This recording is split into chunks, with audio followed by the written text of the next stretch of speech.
G'day fellas. Well, we're back after that. That was just a little clip in the middle that didn't have anything on it. We are about to make a stitch. So glued the two TPU pieces down, and yeah, we're just going to zip through them. Look at that, zippity zip. Yeah. This is how fast that works, hey?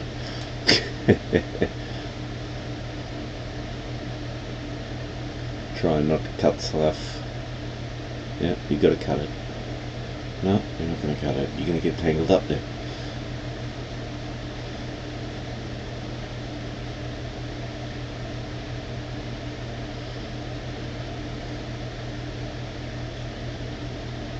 Yeah, so stitching's fun. You got to do a lot of this.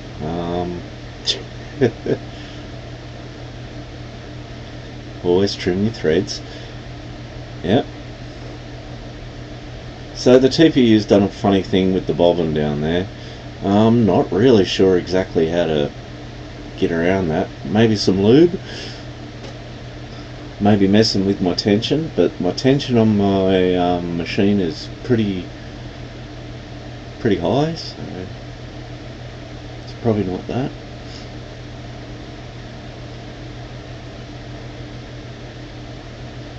But yeah, I suspect there's too much friction caused by the TPU, because every time I hit it, it does the same thing.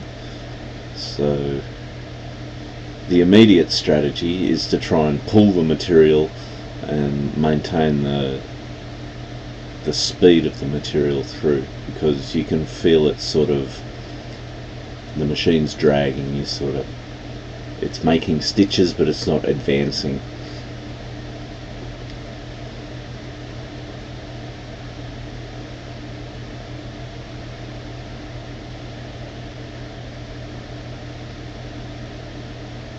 So looking at my sample, I realised I had to put these two little, the original has these two little stitches, and they're double stitches, so I've done a full across the thing stitch because of, again, I'm in the habit of not using a machine with this foot.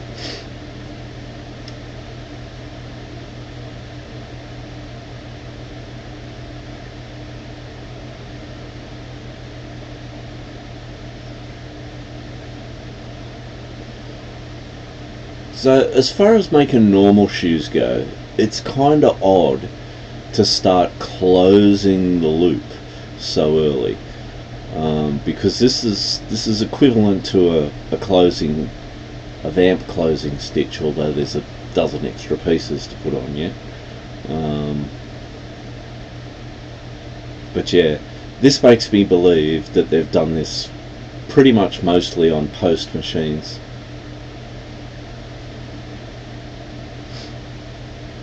Especially the double stitch. Whenever you see a double stitch, it's almost always on a twin needle post machine.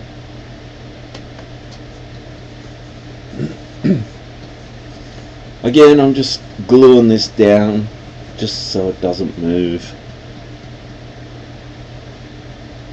My cutting's pretty rough and my stitching's pretty rough, so I want to try and at least get my marks as accurate as possible, so that I can see if I was missing every mark, then every mark that's a couple of millimeters out in the pattern, and that all adds up.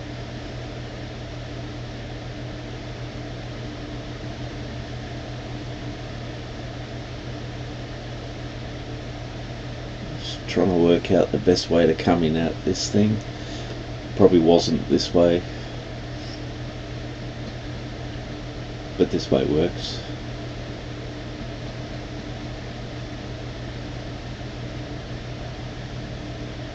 And sometimes it can really be hard to see black on black. You're stitching black. It doesn't matter how much light you throw on it.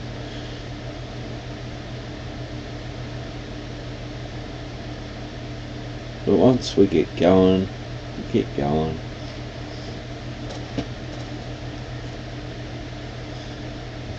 and this tight corner, ugh, Not fun.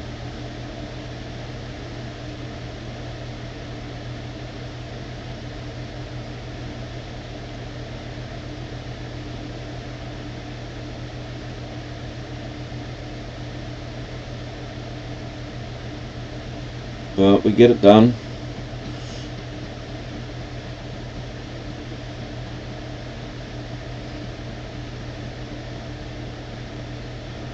And then we have to do it again. Trim your threads. Trim your threads. Always trim your threads.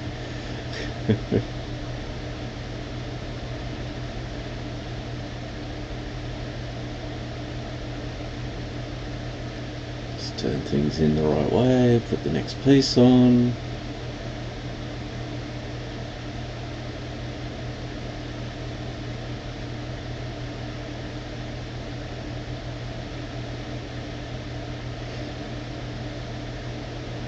And I try to line it up mostly with the holes. The markers that I've got, the way that I do them is I try to make them so that when you put your shoe together, you cover them, so that basically there's nothing to clean up. Obviously, if you can see the mark, it means you've missed it.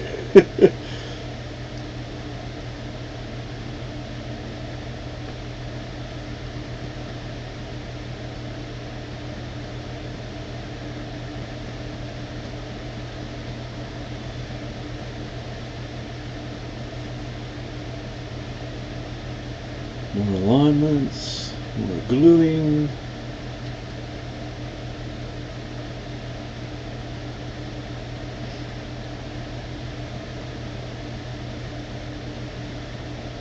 Yeah, more gluing. Get some more glue on there. Yep, yep. Then we put this little streak in.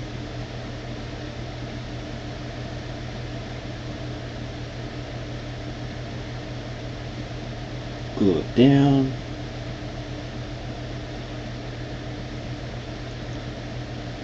And yeah, I've clamped it just so that I basically walk away and let it dry for an hour or two, so that I'm going to have to pull this inside out again to actually stitch this. So this glue needs to actually hold while I pull it inside out. And the number of times I've glued something and then been too rough pulling it up or inside out just to have that glue release and undo the work I've just done is nuts. So I've gone a bit overboard and clamped the crap out of it and sat aside for a couple of hours and had a cuppa and done something else, and yeah, it's actually starting to show a bit of character here, which is nice. Sort of see it's Twilight Zone. We're almost there.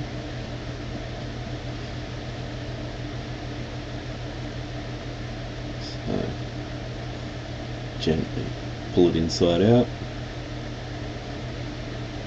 Fast forward time a little bit.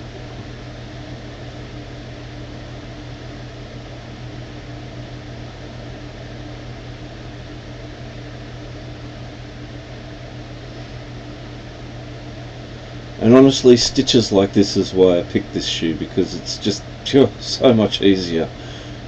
Just nice sweeping curves. It's pretty hard to, even with this walking foot where I can't see where I'm going, you can get these sort of stitches pretty nice.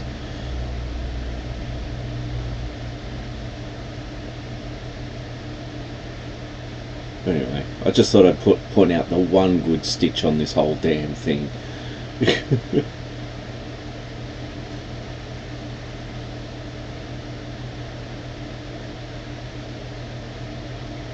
And yeah, we had to do it twice, yes.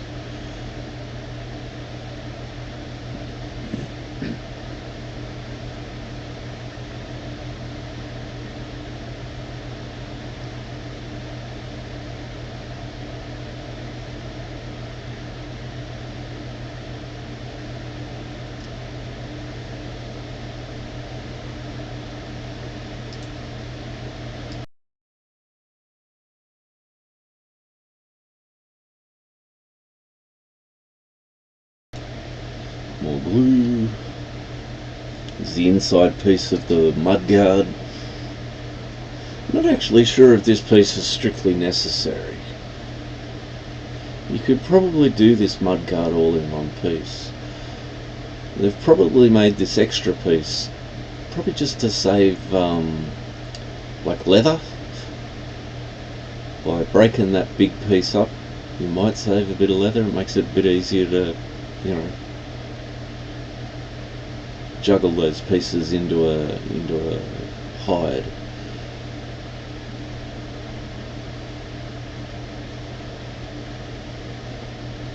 Yeah, pretty close to the last stitch.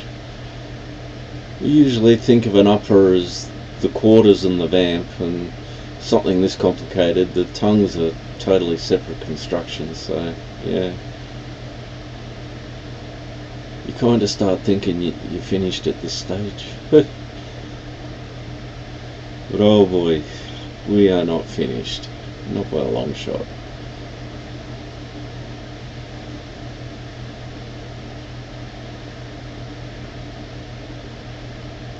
Now the fun bit, we've got to put this bloomin' mudguard on. It's a nice smooth sweeping curve, but it's still, it's sort of like the most visible stitch on the shoe, so yeah, you kind of want to, especially at a factory, you really want that stitch to be perfect, which I have not done at all. But we've trimmed all our threads, so that's good.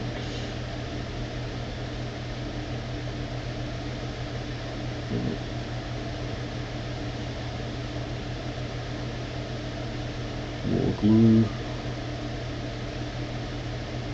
Always try to get a big dollop in the sort of transitions between pieces.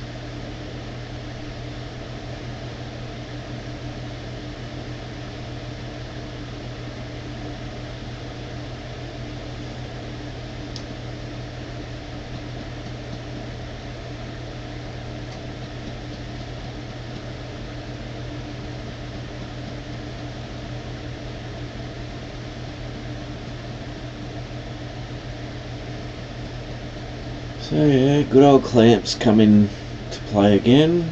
Clamp the crap out of everything.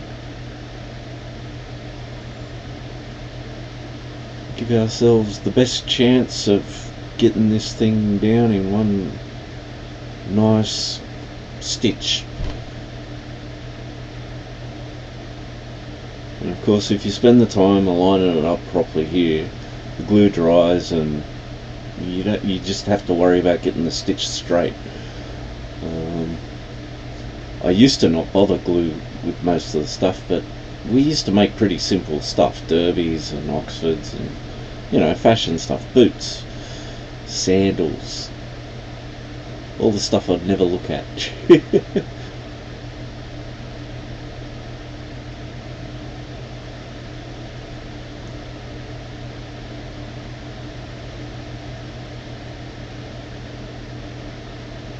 Yeah, I really balls this up. Step right off the edge of the leather here. But anyway, nobody saw that. Carrying on, it's all good.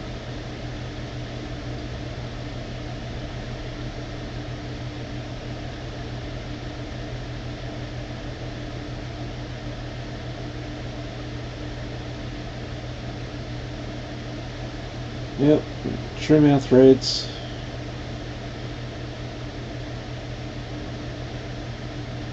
Go around for another pass.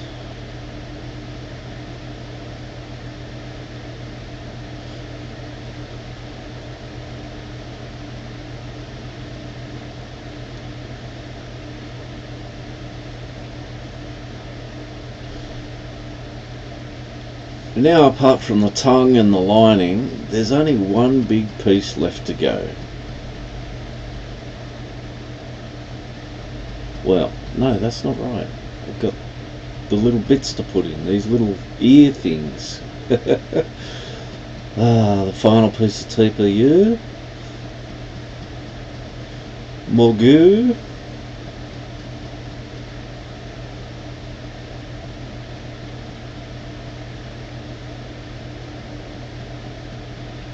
lot of goo. Lots of goo.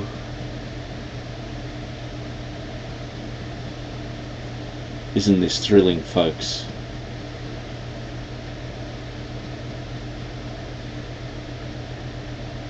Yeah, bit of a hammer. Make sure the glue has its lid.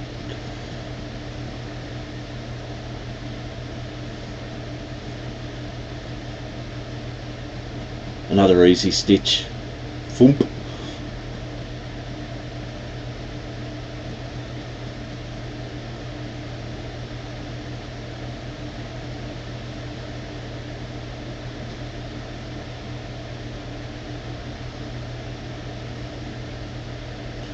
So this back bit here where I'm sticking at the moment, yeah, I'm going to have to, I've made a mental note, I'm going to have to take a little bit of material out of there, try and get a bit better fit around the back.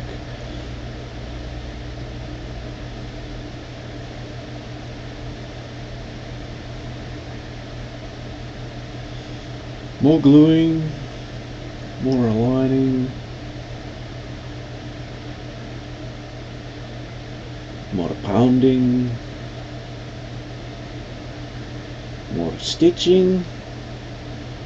Shall we stitch? We shall stitch now.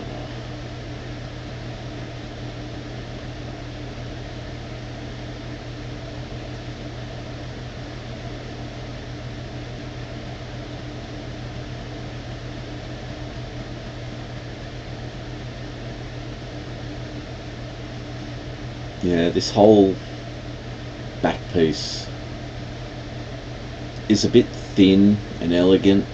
It needs to be sort of wider down the back.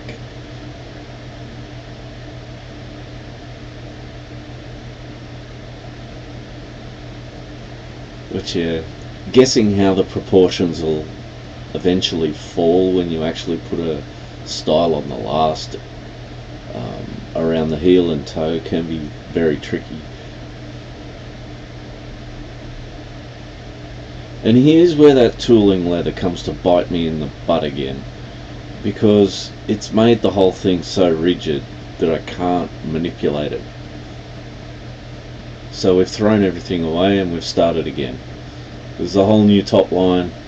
Instead of using mesh, we've used a little bit of kangaroo leather, which my theory was this would have a bit more body and a bit more substance. Turns out to have about the same or even less. So yeah.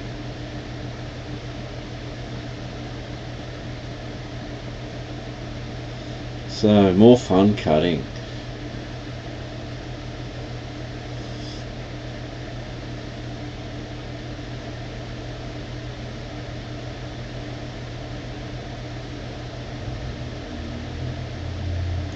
So yeah, you can just see it here, how I've got this tiny little scallop and then this flat bit on the top, and that's my alignment for the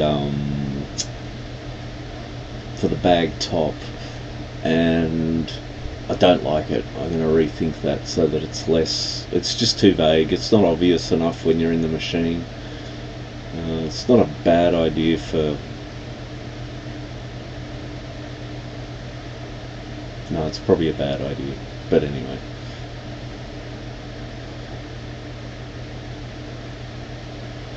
We're back to cutting. Remember how exciting cutting was last time? We get to do it all again. Except now I'm twice as tired and my fingers are twice as sore.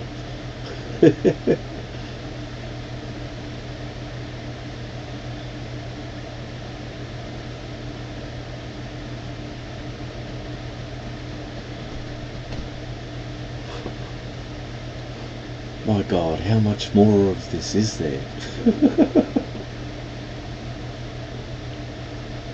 There's a lot.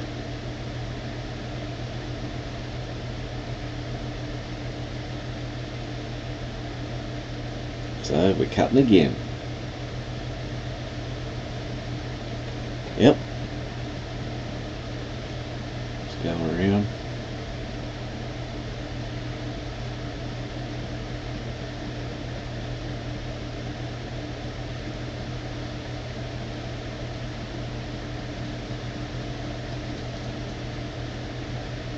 I always try to get my cuts in as long and smooth as possible.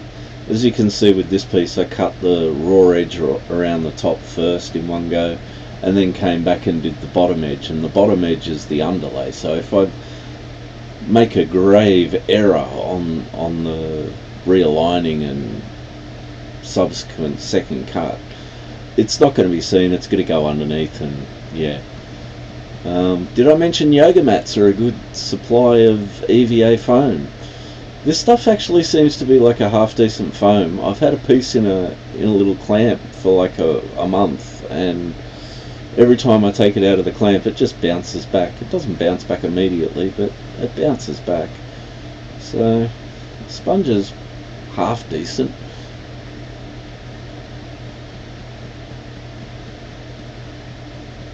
Anyway, it's what I got available.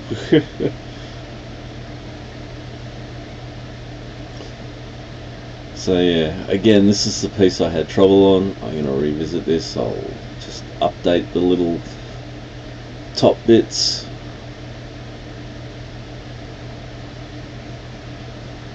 These tiny little bits just here that I'm cutting right now. So that's kind of the anatomy of a bag top, or a closed, what did they call it? A French top. I swear every pattern cutter that I've ever talked to calls it something different. I call it a bag top.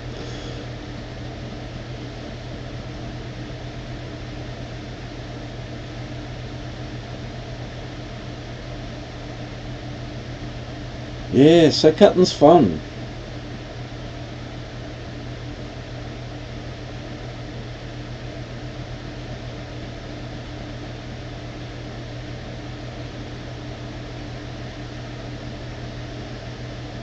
Cutting goes for on and on forever.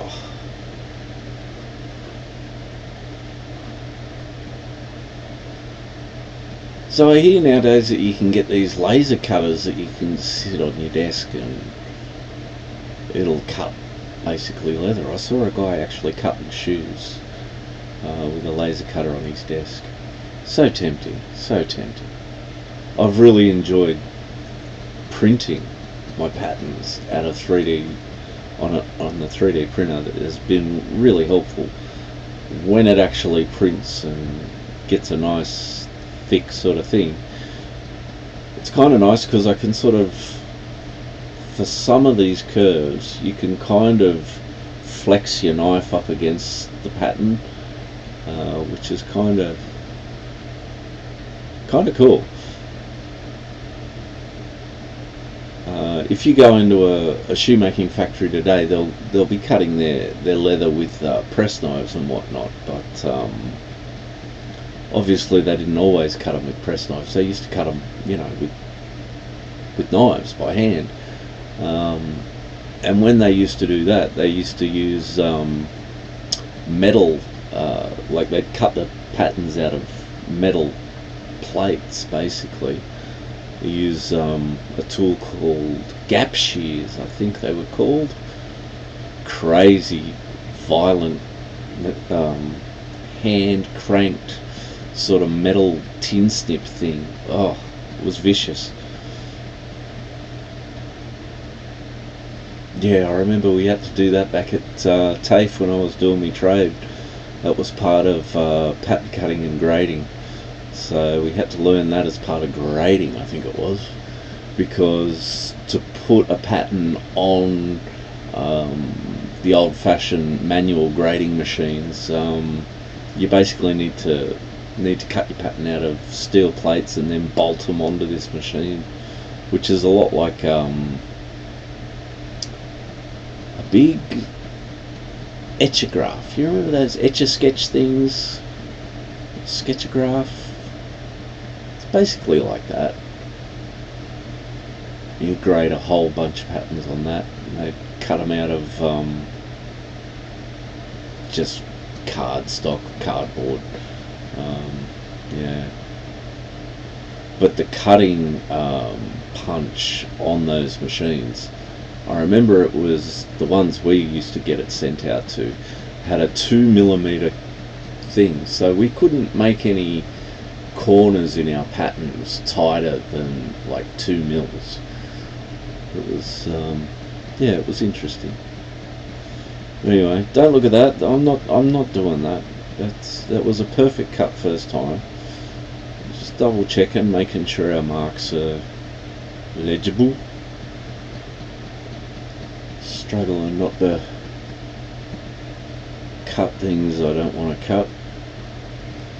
Struggling to see where I am. Juggling pieces around, trying to use as much of the material as possible. Yeah, more cutting. Look at me go. Yeah.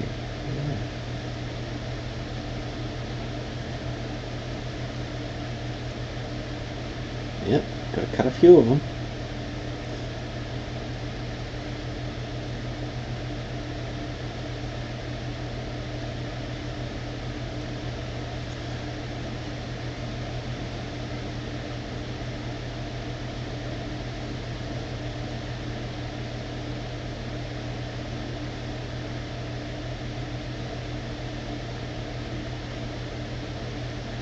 That was a nice cut.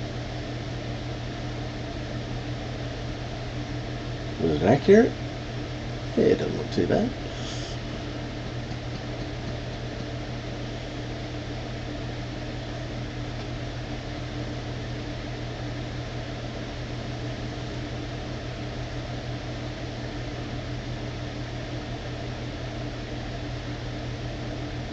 So yeah, what am I going to cut out next? Who knows? Maybe it's this piece. Maybe it's that piece. Do I do it this way? Yeah, sure, why not? Go on, hack away. Yep. Yep. Yep, gets a corner. Yeah, I don't know. What do you say, people? We cut, and we cut some more. Do we cut this bit of the video?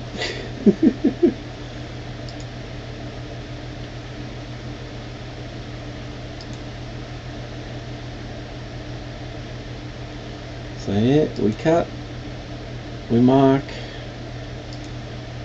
we cut some more. Go at that elbow action, fellas. Look at it go. Swing. Yep. Got the doohickey with the what's it.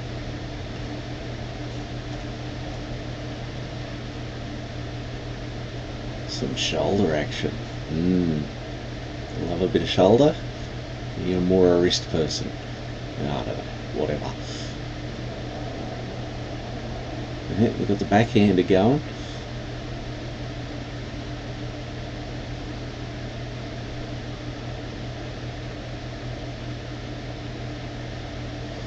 Okay, what happened there? New video. Okay.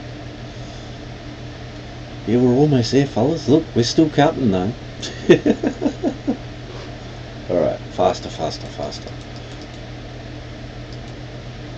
Yep. We cut these bits. And we got that bit. And we marked it. Yep. Yep.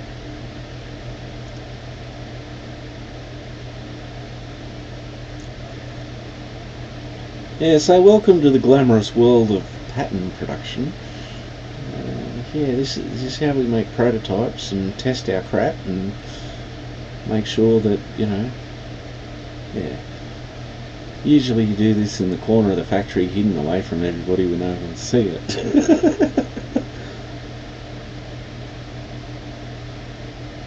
Mind you, considering the amount of views I'm getting, I'll still do it. Might as well be doing it in the back of the factory where no one can see it.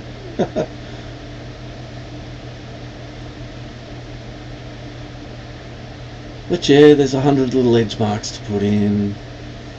Markers for the TPU. Markers for this, markers for that, and we'll mark them all.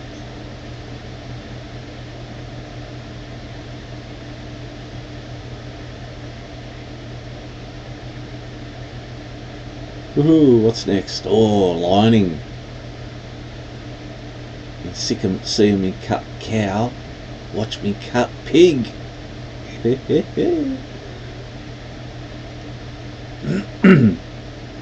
Anyway, good pig skin is really good material. I would not say that this is really good pig skin. It's okay though, and you know, it's certainly got enough good material in the skin to use. Like you see how this piece of pig skin, I pick it up and it's sort of stiff. It's got body. Bad pig skin, and even a lot around the belly of a pig, a good skin, just can be really, really loose and really, really floppy and stretchy as all heck. So yeah, I try to only use these nice sort of bits of the pig skin, because yeah, you use the stretchy stuff, it's going to give you false readings. You use this stuff, you know, it's going to behave the same all the time. So yeah, in production that's different, they'll use whatever.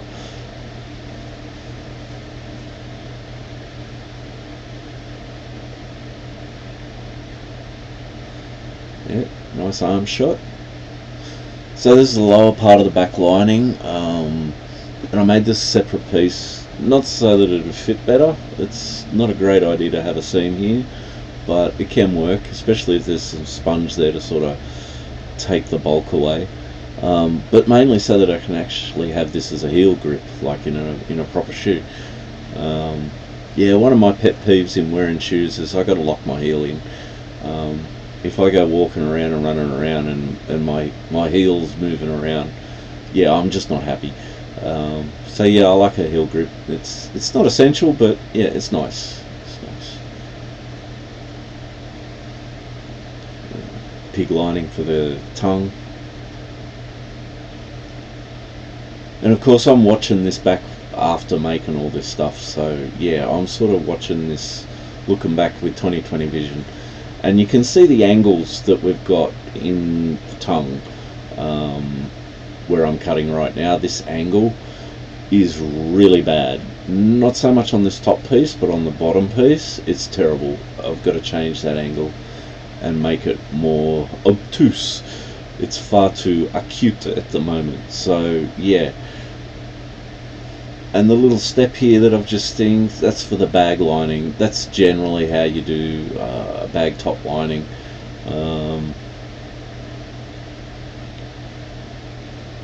Although a lot of the time, instead of having it step in like I have on that one, you'll have it step out and have a trim off allowance there, which I've not done there. Maybe I should. Obviously this is the elastic for the inner sleeve. Again, this angle that I'm cutting right now needs to be muted, and I'm going to shorten those wings so that it doesn't go back as far. But all minor adjustments. Minor adjustments, we can do that.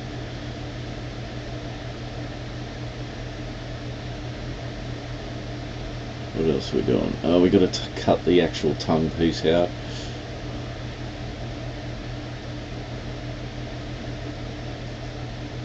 Yeah, once I'm happy with this pattern, I'll make a pair with the actual logos on it. It'll look sick. But I can't do logos like embroidery here. I've got no means to do it, so yeah.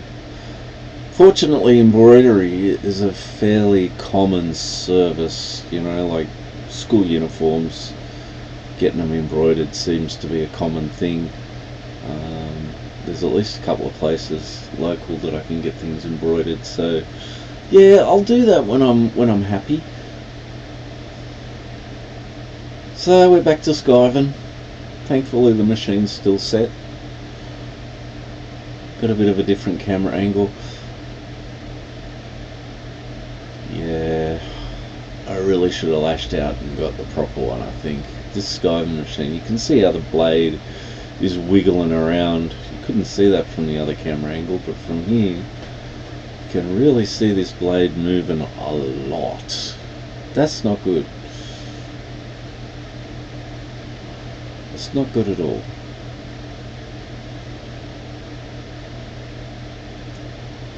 But hey, it looks really good sped up.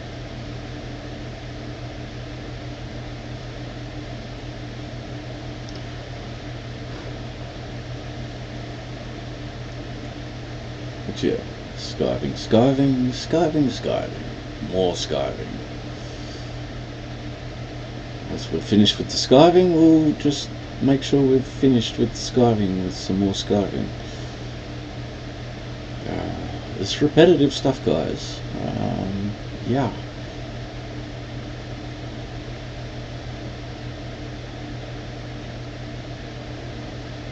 What can I say? It's kind of interesting watching.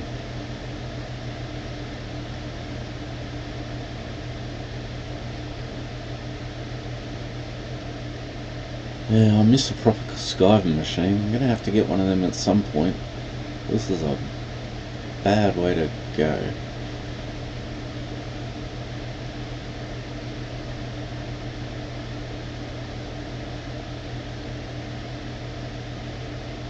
So I'm just turning the blade around here.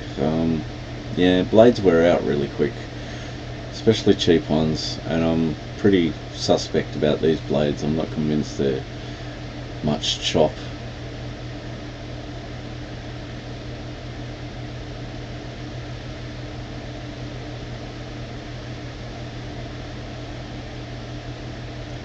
Is it fabulous just how much dust and rubbish you make doing skiving? It's ugh. Next to actually roughing the shoe at the end, this is probably one of the worst jobs.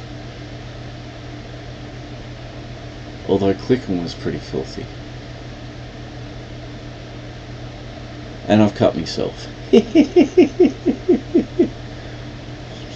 Alright, so here I am removing the support material from the midsole. I've printed this out of Very Sure. Why do I think that you've seen this before? No, pretty sure you haven't. This is probably the second one. But anyway, stripping out the support material.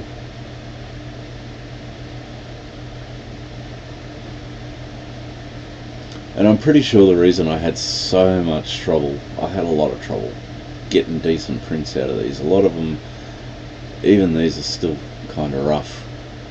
But, you know, let's assemble this thing, see how it goes. Look at that. Sexy.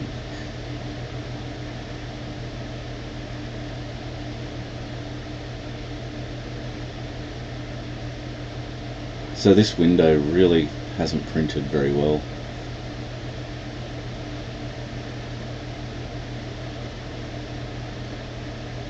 So I printed this out of Very Sure, so this is the foaming TPU. It's really nice. This feels a lot like what I want. It's maybe a tad on the firm side, but I used a really dense infill. Yeah, I used a really dense infill and thick walls, so it's not solid, but yeah, it's pretty solid. And we got a pair. I guess we should default. Should we have a look at these a bit closer? Because I've basically finished printing all the bits out, and yeah, we can sort of have a look. Can't really do a dry fit because it doesn't sort of fit together, but well, it fits together, but it doesn't hold itself together. And a lot of these pieces I haven't really cleaned up.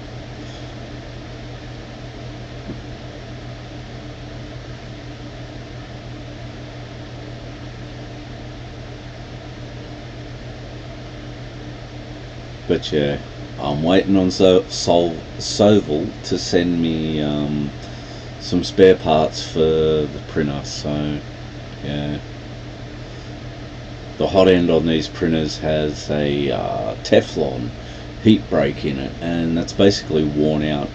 So I've ordered some titanium and copper ones, I think, so they won't wear out. And hopefully that'll solve a lot of my problems with failed prints, because yeah, it's been such a pain in the neck.